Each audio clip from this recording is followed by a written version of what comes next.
क्या चिराग पासवान बीजेपी के लिए सिरदर्द बन चुकी है? क्या चिराग पासवान बीजेपी के फैसलों पर अब उंगली उठा रहे हैं या सवाल उठा रहे हैं? नमस्कार, प्रणाम। मैं हूं राजन कुमार। आप बने हुए हैं न्यूज पेयर के साथ। स्पेशल स्टोरी में आपका स्वागत है।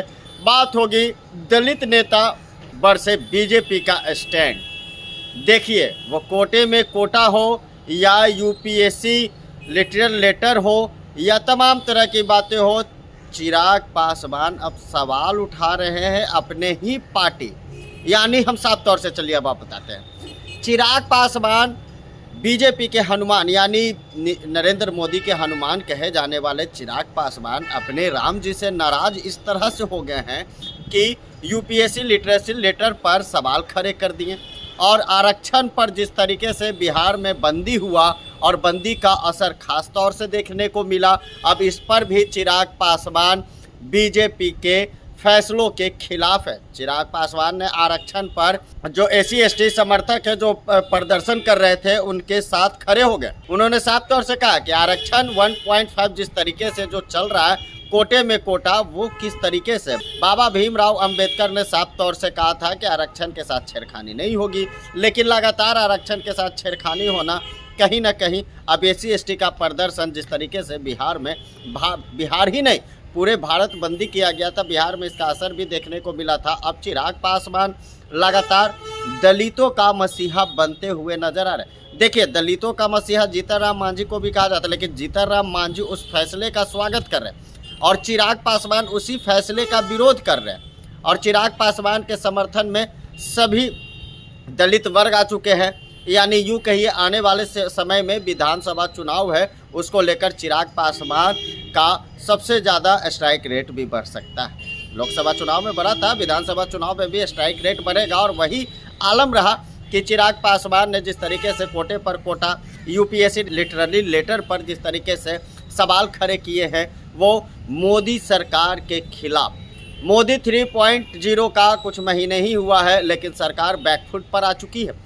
बैकफुट पर आने का तमाम तरह की बातें की जा रही है, संविधान के साथ खिलवाड़ की बातें की जा रही है, कोटे पर कोटे की बात की जा रही है, आरक्षण की बात की जा रही है, यूपीएससी लिटरल लेटर की बात की जा रही है। इस पर सरकार अब बैकफुट पर आते हुए नजर आ रही है, यानी अपने ही फैसले को वापस लेने पर भी मजबूर हो सकती है केंद्र सरकार। और सबसे विश्वासी, देखिए, एनडीए में सबसे विश्वासी लोजपा रामविलास पासवान यानी चिराग पासवान है।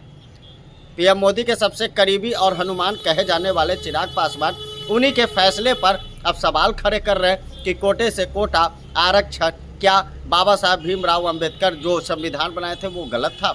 अब जिस तरीके से कोटे पर कोटा बवाल हो रहा है और आने वाले समय में जिस तरीके से विधानसभा चुनाव है, बिहार में बड़ा खेला देखा जाएगा। लेकिन चिराग पासवान भारत बंदी एससी एसटी समर्थक सड़क पर उतरे थे, यानी भारत बंद का समर्थन चिराग पासवान ने कर दिया। एससी एसटी का प्रदर्शन जो हो रहा था, ऐलान जो हुआ था, उसके समर्थन में खुलकर चिराग पासवान ने बोला कि ये मुझे विश्वास है मोदी जी पर, वो कुछ न कुछ रास्ता निकालेंगे, कुछ न कुछ निष्कर्ष निकालेंगे। हम लोग दलित हैं। अगर किसी भी एक विषय को उदाहरण के तौर पर दिखाकर अगर सरकार की नीयत पे सवाल उठाया जाएगा, तो आज की तारीख में सरकार का अंग होने के नाते मैं इस बात को स्पष्ट कर दूं, हेड ऑफ द गवर्नमेंट मेरे प्रधानमंत्री हैं और प्रधानमंत्री जी की सोच कतई आरक्षण विरोधी नहीं हो सकती। एससी एसटी हैं, हम लोग को अछूत माना जाता था, हम लोग को हर वर्ग में जगह चाहिए, परसेंटेज चाहिए, तमाम तरह की बातें चिराग पासवान ने रखा।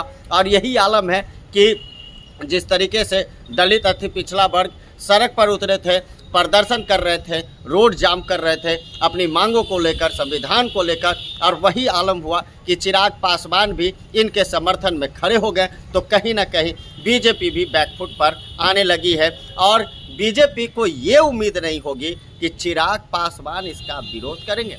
एनडीए के खासम खास माने जाने वाले, नरेंद्र मोदी के खासम खास माने जाने वाले चिराग पासवान आखिर ऐसा क्यों कर सकते हैं? लेकिन चिराग पासवान ने साफ तौर से कहा था, संविधान न मिटने देंगे न मिटेगा।